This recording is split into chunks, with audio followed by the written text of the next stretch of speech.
A teoria que nos leva a uma melhor resolução prática é a que deve ser acatada? Na aula de hoje nós vamos conversar sobre Peirce e o pragmatismo lógico. Peirce nasce em 1839, falece em 1914, foi um filósofo da ciência, lógico, e se destacou sobretudo pela criação do pragmatismo.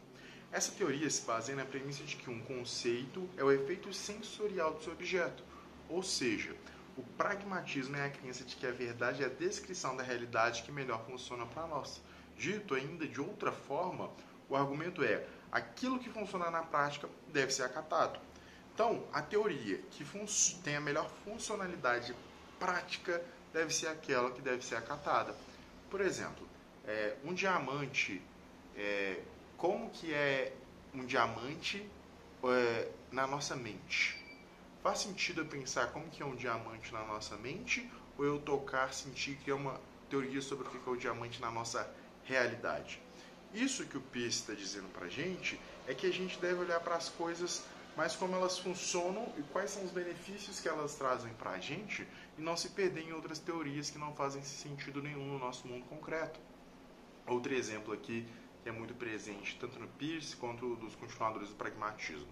Você se perdeu numa floresta. Está perdido lá no meio da floresta, viu uma trilha. É melhor você seguir essa trilha ou não? O que um conhecimento prático nos leva a pensar? Caso eu siga essa trilha, talvez eu ache uma saída, talvez não. Mas o fato de ter uma saída vai me impulsionar a ter uma esperança. E se a esperança me faz continuar vivo, continuar acreditando em algo que faz bem para mim, logo eu devo acatar isso, porque o benefício, o conhecimento prático me leva a algo que é melhor a ser acatado naquele momento. Deu para entender por exemplo? Então, o Peirce, ele está sob essa defesa de que a verdade ela funciona enquanto uma descrição pragmática daquilo que se experimenta. Diante dessa posição então pragmatista, é bom aquilo que tem uma funcionalidade, aquilo que de fato acontece conforme a realidade. O Peirce, ele vai dizer que ele é um pouco cético à metafísica. Por quê? A metafísica, ela fica sempre buscando a verdade no além. Mas para o Peirce, a verdade está naquilo que nós experienciamos e o que delas tomamos como certo com base na nossa experiência do dia a dia. Nós notamos uma grande influência então aqui do Kant nessa perspectiva, porém sem nenhum idealismo na experiência. Lembram-se lá do Kant na Crítica da Razão Pura, onde ele diz: eu só conheço, o meu conhecimento parte do fenômeno, e desse fenômeno eu formo aqui o meu pensamento sobre o que é a realidade, um objeto, e só que não nasce só da experiência porque são possíveis os juízos sintéticos a priori. O que o Peirce vai estar falando aqui acerca disso? O conhecimento que vem do fenômeno, ele é o verdadeiro, ele é o útil. E essa ideia do a priori, que é mental, ela já não faz tanto sentido assim, porque a gente não vê nenhuma finalidade útil para explicar a nossa realidade nela. Então, além de desenvolver uma epistemologia, o Peirce constrói um estudo de semiótica, no qual ele trabalha as noções de signo, objeto e interpretação. A gente não vai aprofundar nisso, é um assunto assim, interessante, mas muito meticuloso, um pouco mais complexo, assim, a gente demandaria um pouco mais de tempo.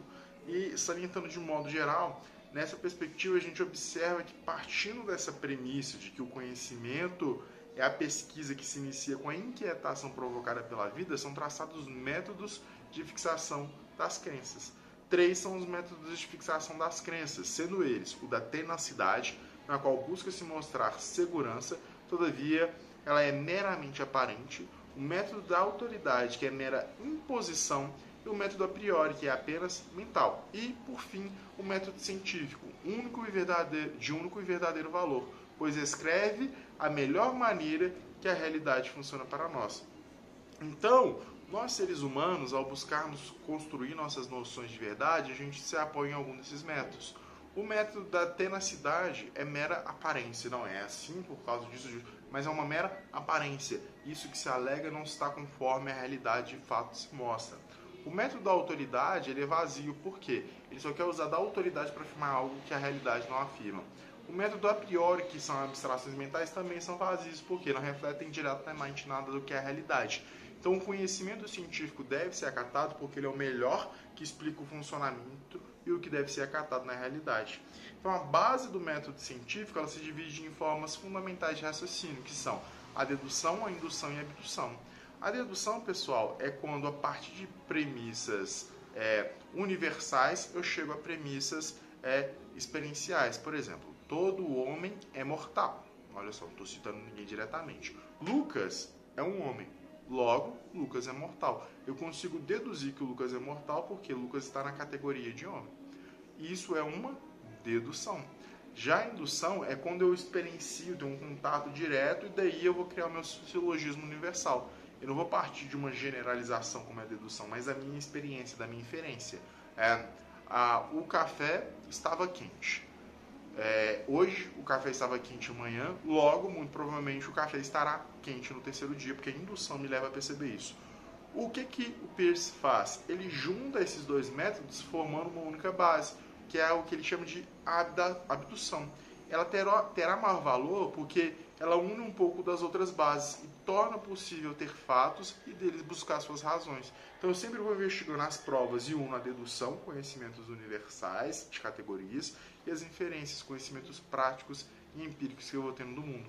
Então a ciência ela pode mudar. Na mesma medida, a gente vai mudar os nossos conceitos, mas o método permanece. Então, essa ciência ela pode se mostrar incorreta. Eu posso, por exemplo, tomar um placebo e achar que esse remédio fez efeito, mas de fato ele não fez. Então, a ciência ela se modifica, mas o método pragmático ele permanece. Por quê? Essa teoria ela nos leva a compreender que um conceito é o efeito sensorial do seu objeto.